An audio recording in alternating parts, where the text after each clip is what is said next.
Welcome, everyone. Welcome, everyone. Yes, you can share this live. Welcome, everyone. Welcome again. Welcome. I want you to, I want you today to call. Today we want to have, I want to pin the number that you can call. I want to pin the number that you can call. What next for Azimio la Umoja after Jubilee has threatened to withdraw their support? What next for I want to pin number here. You can call only WhatsApp.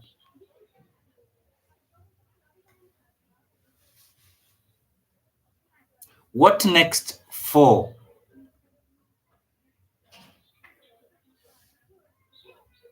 I want to put something here.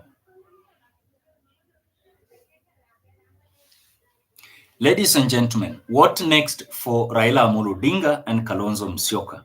I want to pin number here so that you can call and you can give your opinion.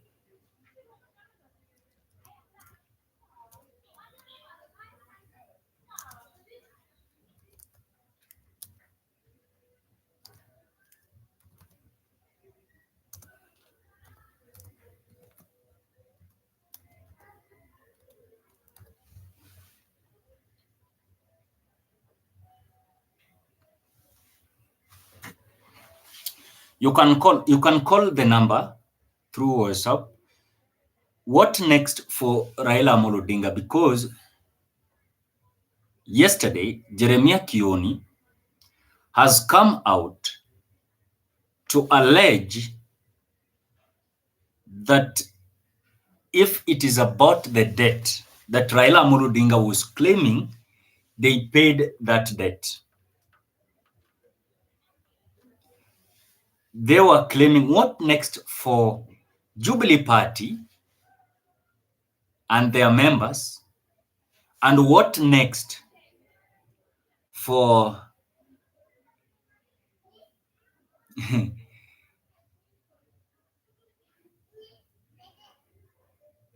someone is asking, what did they get from Jubilee? What next for Azimio la Umoja? Because it has come out like a threat. It has come out like they supported Azimio so much.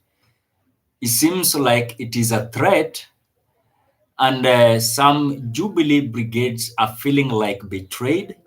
People like Jeremiah Kioni, they are feeling like they lost their seats because of Raila Odinga, associating with Raila Amolo Odinga. You can call so that we can see about your opinion.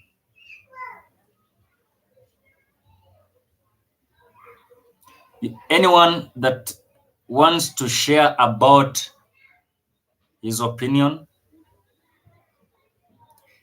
you can share your opinion. You can call, then you share your opinion. We want to hear from every different opinion.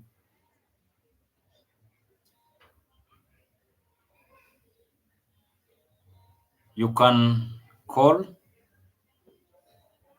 What next? Because when you look at the newspaper today, it is that Jubilee, they are now being convinced.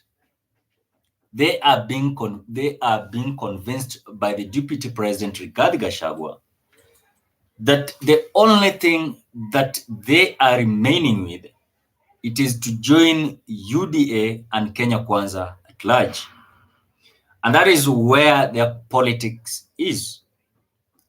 If any case they are not going to join Kenya Kwanza or maybe UDA, they are going to feel the wrath and the wave of course, UDA in Mount Kenya region. I want to say this. When you look at Jeremiah Kioni is claiming that he failed to capture his seat because of Raila Amolo Odinga or supporting Azimio. Number two, they are claiming that they paid the debt that was there. So the formation that they're going to form is that they are going to rally behind Rigathi Gachagua and Kenya Kwanza because they are recognizing that it is only Rigathi Gachagua that is having their interest. It is the only Rigathi Gachagua that is now a leader from Mount Kenya region that in anything that they want, they gonna meet Rigathi Gachagua. And Rigathi Gachagua is the only person that is holding higher office in their region. And that is why they are coming to realization that though they supported Azimio, they believe that Azimio does not have benefit to them.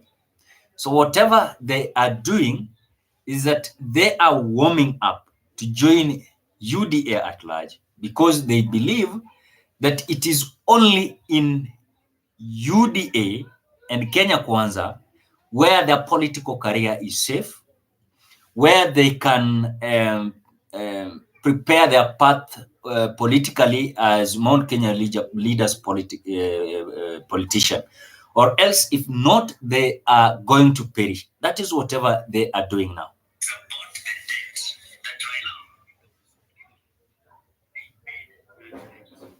You can call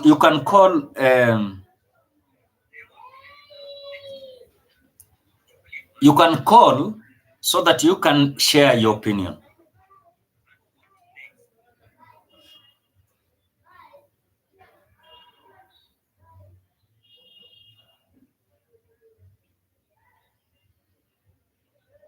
I'm trying to share this. You can call through WhatsApp, then you share. Michegi is saying, as Babu said, it was a long con. Raila doesn't have so many people to deal with. With Kalonzo Tosha, Raila will rise like ego. How much did they give Raila apart from Jubilee baggage? That is whatever Michegi is asking.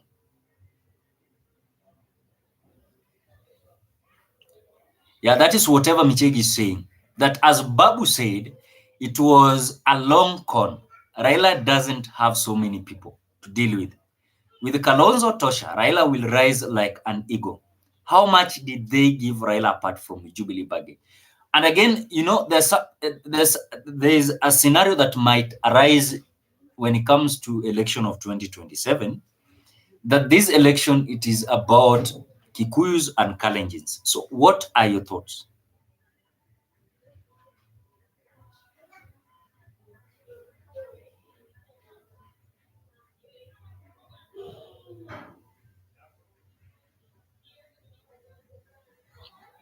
What next? What next for you can call and you can share through WhatsApp. I've pinned the number.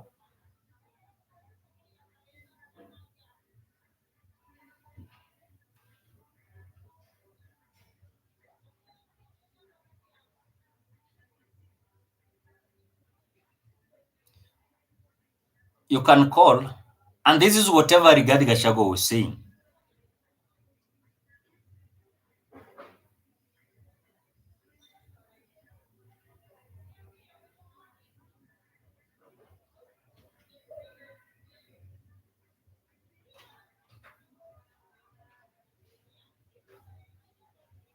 I'm pinning the number there.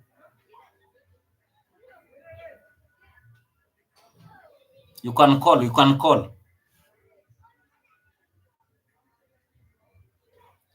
So this is whatever Rigathi Gachagua was saying about Sabina Chege and Kanini Kega after the election of Yala candidates.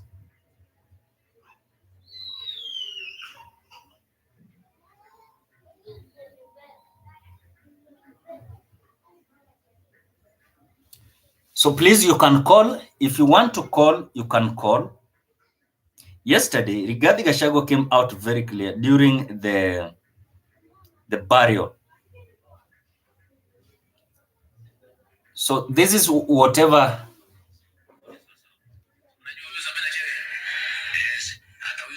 I want you to listen to whatever Rigathi Gachagua said yesterday. This is whatever he said.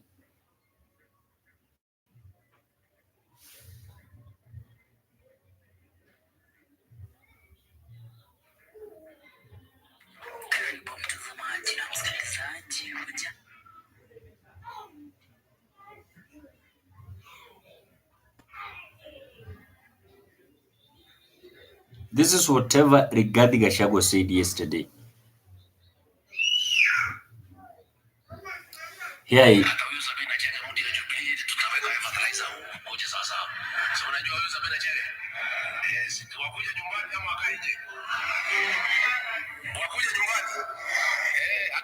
tumemleta jana, tumeka kidogo kidogo, walikuwa wamepotea, tutajaribu kurudisha, kuwapanga panga mpaka waingie laini. Mkitaka tuwapange ama tuachane na wazame? We will mentor and we want to bring this mountain together. We want to bring our leaders together as a region. The politics is over. The elections are over. Now it is a time to work and mentor our leaders, irrespective of where they voted. That was democracy. Na tutaki kufuata hiyo maneno ambayo ilipita. So that was whatever Rigathi Gachagua said yesterday. So this was having a certain impact towards the politics of Mount Kenya region. It is not going to be easy because these people, let me say that Mount Kenya region, they have not been so comfortable with playing politics in opposition. Why am I saying that? Because when you look at the game that they always play, is a game that they gain and they always play a big role when it comes to government. So when it comes to those who supported Raila Amolo Odinga, yes, the percentage of Kikuyus that supported Raila Amolo Odinga. But literally, when you look at what happened the other time, the voters' turnout was very low in Mount Kenya region, and that is a fact. That is a fact. And in any case, you could see the range of votes from William Ruto and Rigathi Gachagua. So what is my point? My point is this. When you look at those who came out to vote, these are they were just coming out, just gazing, because they knew that the way Uhuru Kenyatta rallied behind Raila Amolo Odinga, and with certain leaders like Ngunjiri Wambugu, people like Jeremiah Kioni, people like Sabina Chege, and several certain leaders that were vying with Jubilee Party, it was been believed that Mount Kenya region was this time round going to vote for Raila Amolo Odinga. And whatever it is surprising, it is that it has come with a storm that these Jubilee members, they are feeling unsafe playing their politics in, and that is why they are so afraid associating themselves with Raila Amolo Odinga's Azimio la Umoja. Or in any case, they believe that if any case they are going to still play the politics under Raila Amolo Odinga, then they believe that their political career is done. That is what they know. If any case they are going to play politics with Raila Amolo Odinga, they know that is a deal done. Their political career is done. And nothing will come as a miracle from a Mount Kenya region for them to be elected. People like Jeremiah Kioni is feeling like what made him to lose his seat is Raila Amolo Odinga and Azimio. That is the conversation that is continuing to go on in Mount Kenya region. That look, those who are associated with that Mzee Kitendawili, that is what made them to fail. Again, I want to say this. They might see it like Raila Amolo Odinga made them to lose their seat. But again, you must ask yourself a question here.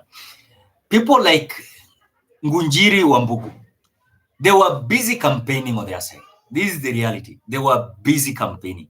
So I don't know the reality that they're giving us, that Raila Amolo Odinga made them to fail, I'm so surprised. Cipriana Mgoi Macharo is saying 2017 wakimenyana Raila kulikuwa hakuna Mount Kenya, wakishindwa na Raila bila chenga isipokuwa kuiba na wakaonyeshana na Mount. I want to say that I agree with Cipriana because upon my realization, when it comes to how will Raila Amolo Odinga, despite him even not going to vie, I don't want to say that he is not going to vie or is going to vie or is going to support anyone. Can you see a scenario that Raila Amolo Odinga might play a game that also might bring a storm in 2027? That is the question. Can you see a scenario that Raila Amolo Odinga might play a big role in the politics of 2027? In any case, that person that is going to be supported, because the narrative that is going to be spread out is that enough is enough for the leadership of Kalenjin and Kikuyu. That is whatever is going to happen. So, ladies and gentlemen, you can call and give your opinion. You can call and give your opinion. The scenario that is going to arise is that enough is enough for Kikuyus and Kalenjin. And I want to tell you, the silence of Raila Amolo Odinga, don't take it simple as that. The silence of Kalonzo Musyoka, don't take it simple as that. Because though Martha Karua has come out to answer these people like Jeremiah Kioni, not Kanini Kega, Sabina Chege, and people like Ngunjiri Wambugu. Are you seeing a scenario where Kenyans are going to realize that since independence, it is a gameplay of a Kikuyu and Kalenjin? And what next? Because even Musalia Mudavadi is feeling that the game is no longer on his hand. The game is about William Samoei Ruto and Rigathi Gachagua. Nothing, no addition, no subtraction. That is whatever is happening now. What are your What are your take towards the politics that is being grooved? Because I want to tell you one thing. You might see William Samoei Ruto busy trying to work for to Kenyans as Kenya Kwanza government, but again, he is busy crafting 2027 general election. Mark my words. That is whatever William Ruto is doing. And that is why people like Sabina Chege are now feeling like unsafe behind Azimio. And I want to say something again, that don't expect Jubilee Party in 2027. Don't expect Jubilee 2027. Kenya Defense Forces is saying Raila should front Kalonzo and take running mate from Western Kenya. Maybe we can form the government. Yes, maybe. Maybe literally it can happen because Raila Amolo Odinga has been having his own way, his political path without Mount Kenya region. That's the reality. That's the reality. That's the reality. And even that, so much concentration that this Mount Kenya region were going to support Raila, I think this was just a trial.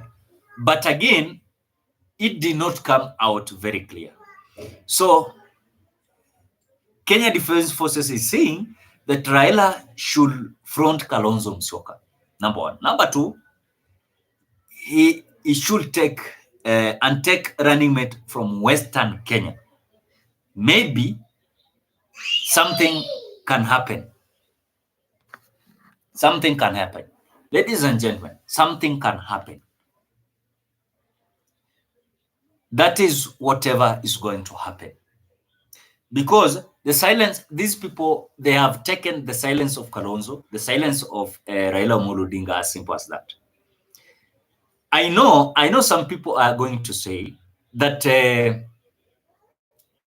Kikuyus are having the numbers. Kalenjins are having the numbers. Yes. But mark my words, whatever is being crafted, though in Azimio side, it might be a very strong coalition. One, Kenya Kwanza Alliance, they have decided that it is only UDA that is going to remain. There's no at that point of election of 2027, they want to get rid of ANC party. They want to disband Ford Kenya, disband UDM that the other day joined Kenya Kwanza. They want to get rid of, in any case, Jubilee party is going to join them. They're gonna get rid of Jubilee party. So in Mount Kenya region, it's going to be pure UDA. It's going to be pure UDA. Then Rift Valley is going to be pure UDA. That is the scenario. Then they want to start collecting a few individuals that are going to vie in Coastal region, in Ukambani region, some part of Nyanza like Kisii, Nyamira, Migori. But in Siaya, Kisumu, and Homa Bay, I don't think if UDA will survive. So those are the criteria that they are ensuring. And again, whatever William Samoei has learned is that if any case is going to form this UDA as a coalition, then it's going to give him full control of that coalition. Because when he is having Kenya Kwanza, it is a different affiliate parties that has formed Kenya Kwanza Alliance. So in any case, is going to go to election in 2027 with these political parties. Then it means that there are certain political parties might get unsafe in Kenya Kwanza, then they might get out. So to lock them is to ensure that these political parties are going to be disbanded. And again, those political parties that will fail not to disband their political parties, like Ford Kenya, I had them the other time, they might join on the other side. ANC party is feeling like unsafe disbanding their party, they will join the other side. So that is the criteria that we're looking for. In any case, is going to happen. But again, I want you to look these politics in this way. In 2027, no Jubilee party. That is the truth. Jubilee party is not going to exist. Mark my words. Jubilee party is not going to exist. Those who are in Jubilee but expecting to vie with the Jubilee ticket in 2027, they might look for other option. But Jubilee party is not going to exist. Jubilee party is a deal done. Imeisha hivyo.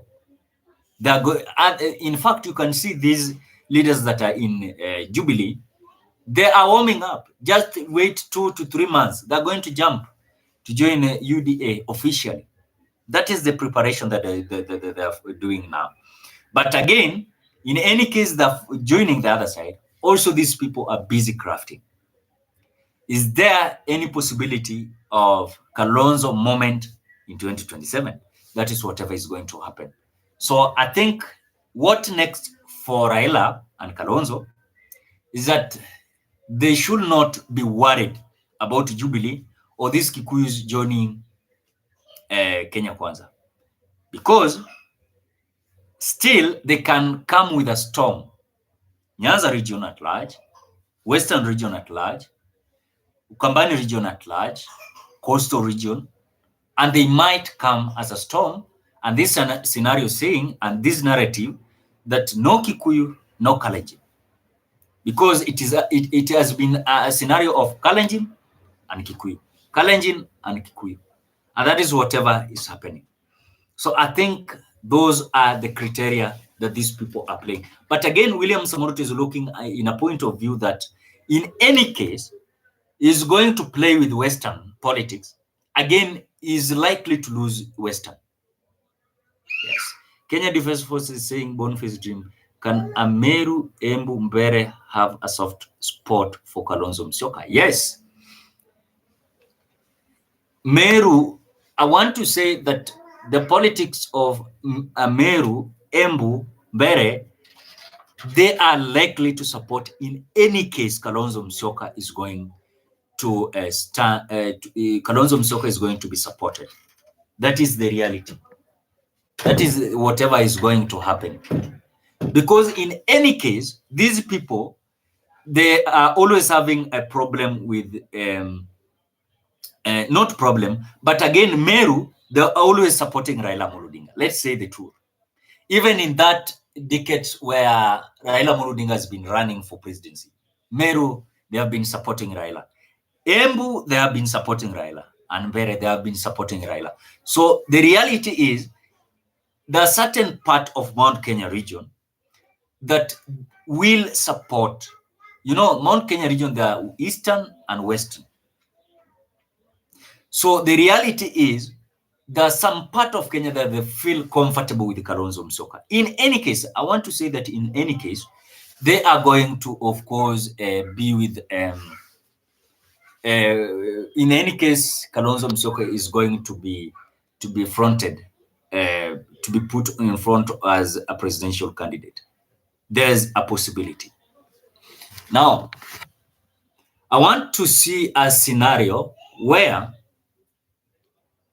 Kalonzo Musyoka is going to vie as a presidential candidate. Kalonzo Musyoka is going to vie as a presidential candidate. Then, Raila Odinga to endorse Kalonzo. Mark my words, Luo Nyanza are going to be soft on Kalonzo.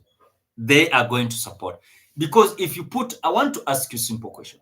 When you put Kalonzo Musyoka here, William Samoei here, no Raila Odinga, and Raila Odinga is behind Kalonzo Musyoka, what are your take? What are your take? Put Kalonzo here, and Raila Odinga is supporting, Raila Odinga is supporting Kalonzo. William Samoei and his Mount Kenya region. Where is Nyanza comfortable with? Nyanza is comfortable with Kalonzo Musyoka. That is the reality. You like it or you don't like it. So it means that to Ukambani region, William Samoei is not going to have a say. Despite even we were being told that there is likely and possibility of Kamba region now joining the government. Not really. Because in that day that Kalonzo Musyoka is going to be supported with Raila Odinga, mark my words, Raila Odinga is not going to have his space in Ukambani region. That is number one. Ukambani region is going to be a no-go zone. It's going to be a no-go zone for UDA. That is number one. Number two, Nyanza region is going to be a no-go zone for William Ruto. Maybe he can reap at least small part of Kisii and Nyamira, but again, it's not going to be easy. So those are two regions that are main when it comes to supporting Kalonzo. That is the main thing. When it comes to William Ruto, is having main two regions also. Kikuyu, that is Mount Kenya region, and Rift Valley. Forget about Kikuyu in Azimio la Umoja. Forget Kikuyu about Azimio. Kikuyus they migrated in Azimio. They're not in Azimio. That person that is just trying to be there, it is Martha Karua, but again, she is not comfortable. That is the reality. That is the reality. So according to my opinion, I see a scenario, Raila Odinga giving his tools to Kalonzo, then having Ukambani, one, having Nyanza region. That is likely. Then there are those people who are very soft to Kalonzo Musyoka in Western region. They are going to support. Then in any case, Raila Odinga is going to say that, look, this time around, we are going to have a running mate from Western region. Let us give Western region. And I want to say this. And this is possible. Kalonzo Musyoka to be deputized by Musalia Mudavadi. That is whatever it is likely. That is according to my opinion. Kalonzo Musyoka to be deputized by Musalia Mudavadi. Why? Because this time around, Musalia Mudavadi will feel like now I'm included in this formation. I'm included in this formation. So it will be a Kalonzo and Musalia Mudavadi ticket, where Raila Amolo Odinga is behind them. You want to tell me, I want to ask simple question. Let me just ask simple question. Hata hii kama information yangu ni ya ujinga. It's just simple information. Kalonzo Musyoka, deputized by Musalia Mudavadi. Raila Amolo Odinga behind them. Then the unity of Luhya nation, those who were supporting Musalia Mudavadi and those who were supporting Raila to come together. Then they support Musalia Mudavadi as a deputy president, deputizing Kalonzo Musyoka. Then you take a block from Ukambani, because Kalonzo Musyoka is a presidential candidate supported by Raila Amolo Odinga.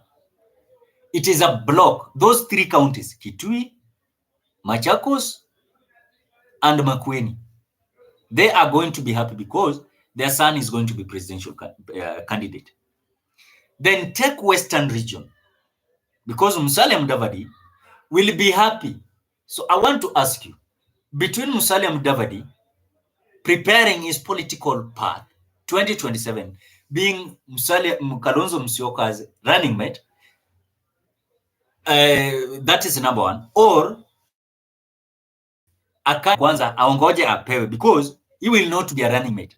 But in this side, he might be a running mate. Yes, for Kalonzo Musyoka. Then put Western block. Then you put Nyanza. Ukambani region is block. Western region is block. Nyanza region is block. Those three regions.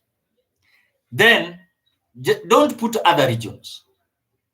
Then William Samoei to have Rigathi Gachagua to be still his running mate. Yes. Then him having Rift Valley and Mount Kenya region. Rift Valley and Mount Kenya region. That is a true indication that it is likely that William Ruto is only going to have a block from Rift Valley and Mount Kenya region. Kalonzo Musyoka and Musalia Mudavadi is likely to have Ukambani region block, Western region block, and Nyanza region block. Then Raila Amolo Odinga to take this. Kenya Defense Forces is asking, why don't Oparanya or Eugene Wamalwa be running mate? It is possible. That is a calculation. Kenya Defense Forces, that is a calculation. It is possible. But again, I want to say Kenya Defense Forces is that when you put Oparanya and Eugene Wamalwa, there are certain differences there. But again, you must remember that Oparanya was elected in Kakamega as a governor in 2 terms, where he might have that block in Kakamega. But again, it depends. That person that is having national politics of Western region. When you compare national politics of Western region between Eugene Wamalwa and Oparanya, who is carrying it at least, it is likely Eugene Wamalwa is having at least that possibility. That is the reality. That is the reality. But again, I want to go back to whatever I was saying. Kalonzo Musyoka is having Ukambani, Western, and Nyanza. That is 3 regions. Then they have someone or some people in coastal region. Because Raila Amolo Odinga is likely to have a storm still with his ODM party, Kilifi, they're going to have battle with UDA, Kilifi, Mombasa, Kwale, Tana River, and Lamu. But again, Kalonzo Musyoka is likely to be supported because he's having that soft support than William Samoei Ruto. So Kalonzo Musyoka to have at least part of coastal region, they divide themselves with William Ruto. But it is likely Kalonzo Musyoka having a big storm the way Raila Odinga was having. So Ukambani region, Western region, Nyanza region to unite themselves. Then they have part of coastal region. Then after that, there's a region there that is likely also to support Kalonzo Musyoka because Wiper is also trending in that part. That is Garissa, Marsabit, Isiolo, and Wajir. There's likely support there. There's likely support there. So it means that you like it, you don't like it. The storm of Kalonzo Mudavadi, Kalonzo Oparanya, Kalonzo Eugene Wamalwa, it is likely to steer something there. But again, in any case, Raila Odinga will look at a point that, look, in Western region, I'm able to deliver as a person. And as a person, I'm going to ensure that my political party, that is ODM, going to have a storm in Western. So Western region, we give them a chance to sell their political party. In any case of DAPK, because they will be told that, look, this is your political party. Build it so that you can have a bargain. But for example, Musalia Mudavadi and Wetangula, they have destroyed their political party. They have joined UDA in that any case. Then it means that there's a possibility of DAPK having massive support, because now they will be told that, look, this is our political party. Musalia Mudavadi has sold his political party and Wetangula has sold his political party. Now Western will feel comfortable supporting DAPK, and that is where DAPK is going to arise, because ANC will not be there, for Kenya will not be there. That is a conversation that is going on in Kenya Kwanza. So that is the reality. So whatever we are waiting is that these parties are going to be disbanded. Then it means that literally DAPK is going to arise. So Raila Odinga to court this DAPK and some part ODM party. Then it is going to be a battle between DAPK, ODM, joining together to destroy UDA in Western region. So there is a possibility of Western rallying behind Kalonzo Musyoka without a deputy. Then they give a deputy in coastal region. That is a possibility. Coastal region. But if any case they're going to give a deputy in coastal region, I see a scenario of also election much support in coastal region. That is a possibility there. But again, there's a possibility, there's a scenario, there's a first scenario of Kalonzo Mudavadi. In any case, Mudavadi is going to feel uncomfortable in Kenya Kwanza. Then he might join the brigade.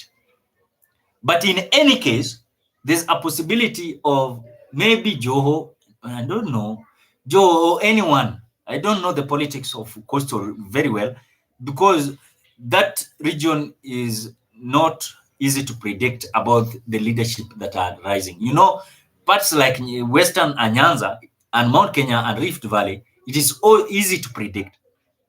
But in coastal region, it's not easy to predict, even if it is about Joho, because you cannot predict someone that was a governor.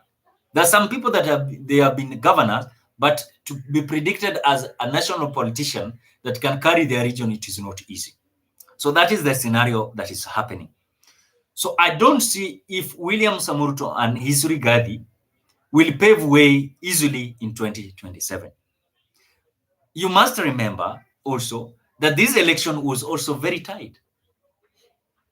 William Ruto, according to the result that was there, is that the difference was 268,000. 268,000. That was a difference there.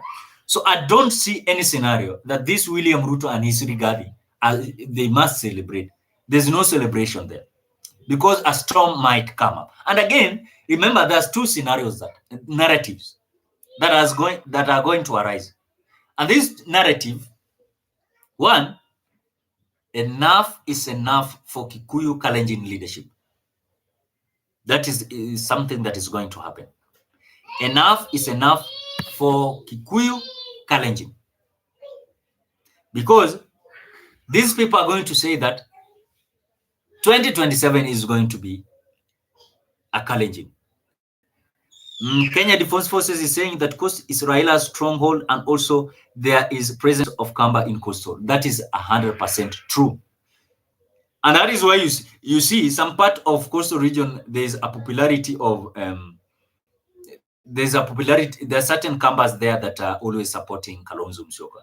And also Wiper is having also some inroads in there. So it is not going to be easy, because this narrative of Kikuyu Kalenjin is going to beat them. Why? Because they're going to be told that, look, you are ready to again to have a Kikuyu presidency, because after William Samoei is going to be a Rigathi. After William Samoei is going to be Rigathi.